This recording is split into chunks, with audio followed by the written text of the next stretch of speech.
सारी चींटियां मिलकर सर्दियों के लिए खाना इकट्ठा कर रही अच्छा। है। कुछ इधर गाजर को छोटे छोटे टुकड़ों में काट रही, ठीक है। तो कुछ मकई के दानों को निकालकर ट्रोले में भरकर ले जा रही है। पर ये साला टिड्डा वायलिन बजाने में व्यस्त है। रोम रोम भाइयों। वायलिन बजाते बजाते इसे भूख लग जाती तो पत्ते को तोड़कर खाने लगता है और फूल से पानी पीता है। इधर एक चिंटी फल की गाड़ी को खींच ही नहीं पा रहा था।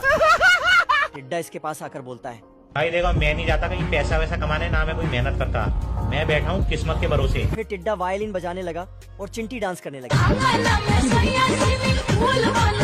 चींटियों की रानी वहाँ से गुजरते हुए देखती है कि एक चिंटी नालायक टिड्डे के साथ मिलकर रील बना रही है। बाप रे, सॉरी। और अचानक चिंटी में बाहुबली की आत्मा घुस जाती है। रानी चिंटी से बोलती है कि सर्दियों के लिए एक घर बनाकर अपने लिए खाना इकट्ठा कर लो।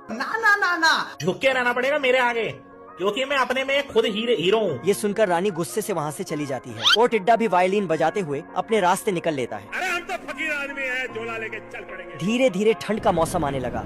सारे जानवर अपने अपने घरों में चले जाते, लेकिन बिना घर और खाने के टिड्डे की हालत खराब होने लगी। पानी नहीं मिलता, सारी रात पानी के लिए परेशान। ये देखो मेरी हालत कमजोर हो गई। तभी उसे एक सूखा पत्ता दिखाई देता है, लेकिन वो भी हवा से उड़ जाता। टिड्डा भूख और ठंड से जमने लगा,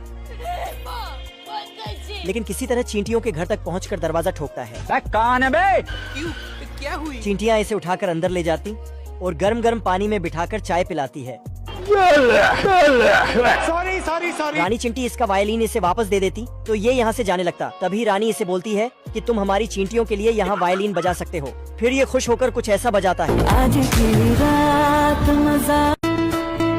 सारे मजदूर मिलकर इतनी स्पीड से बिल्डिंग बना रहे हैं कि किसी ने सोची ना होगी। यहाँ पर मिस्त्री का काम ऑक्टोपस चचा संभाले हुए है, जो अपने 6 हाथों से काम का काम तमाम करने पर लगा। बाप रे। और इधर चमन अपने मुंह से पानी देकर ईंटों को गीला कर रहा है।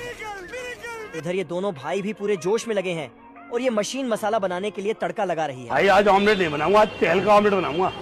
यहाँ तो ये झिंगुर भी है जो मसाला ले जाता है। आज कमाएगा तो कल बैठकर खाएगा। इधर तो अरिजीत सिंह की मौसी का लड़का भी आया है, जो काम करते करते सारे मजदूर बेचारे दिन रात काम करके बुर्ज खलीफा बना रहे हैं।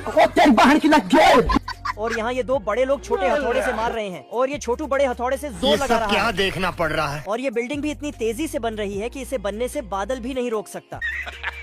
झुक के रहना पड़ेगा मेरे आगे, क्योंकि मैं अपने में खुद हीरो। तभी चिलगोजे को देखकर कीड़े की फट जाती और भागकर एक सेव के अंदर छुप जाता।